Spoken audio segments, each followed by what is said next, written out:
ভারত সরকারের নির্দেশিকায় দেশজুড়ে পালিত হচ্ছে স্বচ্ছতা পাখওয়ারা। ১৬ই মে থেকে ৩১শে মে ২০২৬ পর্যন্ত। সেই উপলক্ষেই আজ ২৩শে মে এনটিপিসি ফারাক্কা সিএসআর কর্মসূচির অধীনে একটি বিশেষ সচেতনতা শিবির ও র্যালির আয়োজন করা হলো। ফারাক্কার পলাশী গ্রামের অগ্রগামী স্পোর্টিং ক্লাব প্রাঙ্গণে এই অনুষ্ঠানের মূল কেন্দ্রবিন্দু ছিল ওয়েস্ট টু ওয়েলথ বা বর্জ্য থেকে সম্পদ তৈরি এবং সামগ্রিক পরিবেশ সুরক্ষা।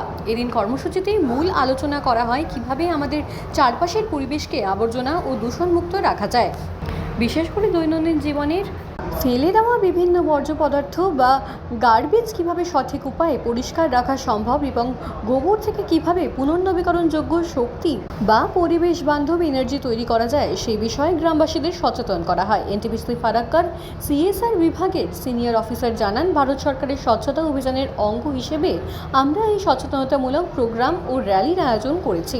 পলাশী গ্রামের প্রবীণ নাগরিক, স্কুল কলেজের পড়ুয়া, স্বেচ্ছাসেবী সংস্থা ইমাজিন গ্রুপের সদস্য এবং স্থানীয় বহু স্বেচ্ছাসেবক অত্যন্ত স্বতঃস্ফূর্তভাবে এই কর্মসূচিতে অংশ নিয়েছিলেন। স্বচ্ছতা অভিযান এনটিপিসির একটি ধারাবাহিক প্রক্রিয়া। আগামী দিনে ফারাক্কা রেলওয়ে স্টেশন চত্বর সাফাই এবং বিভিন্ন এলাকায় পথনাটিকার মাধ্যমে আমরা এই সচেতনতা প্রচারকে আরও এগিয়ে নিয়ে যাব। উল্লেখ্য, আজকের এই মহতী অনুষ্ঠানে উপস্থিত সাধারণ মানুষ ও যুব সমাজ আগামী দিনে নিজেদের এলাকাকে সম্পূর্ণ নির্মল ও পরিবেশ বান্ধব করে গড়ে তোলার অঙ্গীকার নেন। এনটিপিসির এই সামাজিক উদ্যোগকে সাধুবাদ জানিয়েছেন স্থানীয় বাসিন্দারা।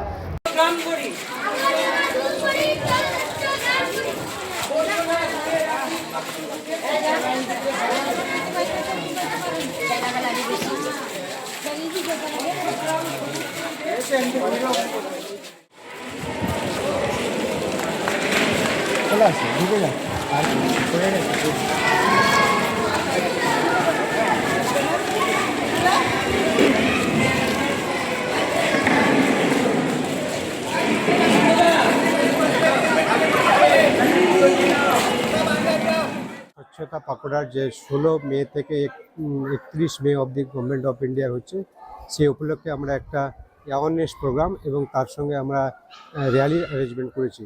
এবং আমাদের এই যে ওয়েস্ট টু ওয়েলথ প্রোগ্রাম, কীভাবে পরিবেশ পরিষ্কার পরিচ্ছন্ন থাকবে, সেই উপরে আমাদের প্রোগ্রামটা ছিল আজকে। কী কী বিষয় সমাজের পরিষ্কার পরিচ্ছন্ন নিয়ে কী কী উঠে এলো? আমাদের সমাজে পরিষ্কার পরিচ্ছন্ন যে গার্বেজ আছে, যে গার্বেজ ক্লিনে রাখতে হবে এবং গোবর থেকে যে বিভিন্ন রিনিউয়েবল এনার্জি তৈরি করা যায় সেই ব্যাপারে, এবং ওভারঅল যে টোটাল যে পরিবেশ সুরক্ষিত থাকবে সেই ব্যাপারে আমাদের আলোচনা হবে। কোন কোন এলাকার মানুষ এই অ্যাওয়ারনেসে অংশগ্রহণ করেছে? এই অ্যাওয়ারনেস প্রোগ্রামে আমাদের পলাশী ভিলেজের যারা বয়স্ক লোক ছিল, স্টুডেন্ট ছিল এবং এনজিও ইমাজিন গ্রুপ থেকে ছিল এবং লোকাল আরও যারা স্বেচ্ছাসেবী তারাও এই প্রোগ্রামে ছিল আমাদের। আগামী দিনে এই অ্যাওয়ারনেস কীভাবে এগিয়ে নিয়ে যাবে? আগামী দিনে এই অ্যাওয়ারনেস আমাদের বিভিন্ন, যেমন ফারাক্কা রেল স্টেশনে আমাদের প্রোগ্রামে প্ল্যানিং আছে, আমাদের নুকাট নাটক হবে এবং এইভাবে অ্যাওয়ারনেস প্রোগ্রাম এবং স্বচ্ছতা প্রোগ্রাম এগিয়ে নিয়ে যাবো আমরা। এনটিপিসির তরফ থেকে দেখা গেছে বিভিন্ন সময় অ্যাওয়ারনেস, এই অ্যাওয়ারনেস কি নতুনভাবে চালু হয়েছে? না, এই প্রোগ্রাম তো আমরা বিগত স্বচ্ছতা প্রোগ্রাম যখন থেকে চালু হয়েছে তখন থেকে হচ্ছে, আমরা এই গত বছরে করেছি, তার আগেও করেছি এবং এইটা আমাদের কন্টিনিউয়াস থাকবে আমাদের। আজকে দেওয়া ওয়ানে পলাশী গ্রামে করেন, আগামী দিনে কোথায় রয়েছে? আগামী দিনে আমাদের যে নিউ ফারাক্কা রেল স্টেশনে ক্লিনিং ড্রাফট রয়েছে, ওটা আমরা ডেট পরে জানাবো আপনাদের।